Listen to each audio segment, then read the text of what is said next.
Good morning. तर आज आहे आपल्या इंटरमिटेंट फास्टिंगचा दिवस 13वा आणि आता काही दिवस आपलं वजन असंच स्टक राहणार आहे। दिवसाची सुरुवात केलेली आहे कोमट पाण्यामध्ये थोडंसं लिंबू ते पिल्यानंतर सगळं काही उरकलंय आणि आज एक्सरसाइज नाही केली आहे।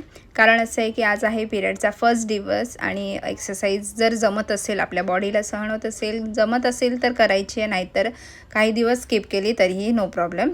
तर त्यानंतर हे मी ब्लॅक कॉफी पिते। याआधी मी इंटरमिटेंट फास्टिंगमध्ये 19 ते 20 तासाचा फास्टिंग करत होती, पण आता मी ओमॅड फॉलो नाही करत आहे। म्हणजे हे काही दिवस आहेत ते मी ओमॅड म्हणजे 1 मील अ डे नाही करणार आहे, 2 टायमाला मी मील घेणार आहे, पण माझा फास्टिंग अवर जो आहे तो 16 आणि 8 असा रेशिओचा असणार आहे। तर आजच्या माझ्या या ऑफिसच्या लंचमध्ये मी रोजच्याप्रमाणेच घेतलेला आहे, काही वेगळा बदल नाही केला आहे।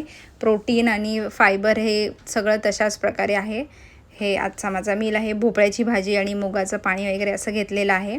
त्यानंतर रोजच्याप्रमाणे मी ऑफिसला निघण्यापूर्वी हे सॉल्टेड लाईम वॉटर 1 ग्लास, त्यानंतर ऑफिसला निघाली आहे, ऑफिसमधून घरी यायचं आहे। आणि जसं की मी बोलली की मी 1 मील अ डे नाही करत आहे, त्यामुळे रात्रीच्या या ऑफिसमधून आल्यानंतर मी डिनर करते आहे। साधारण 8:30-9 पर्यंत करायचं आहे, कारण नंतर 16 तासाचा फास्टिंग उद्या दुपारपर्यंत तो झाला पाहिजे। त्यासाठीच मी इथे ही अर्धी ज्वारीची भाकरी आणि भाजी असंच घेतलेलं आहे, राईस नाही घेतलं आहे।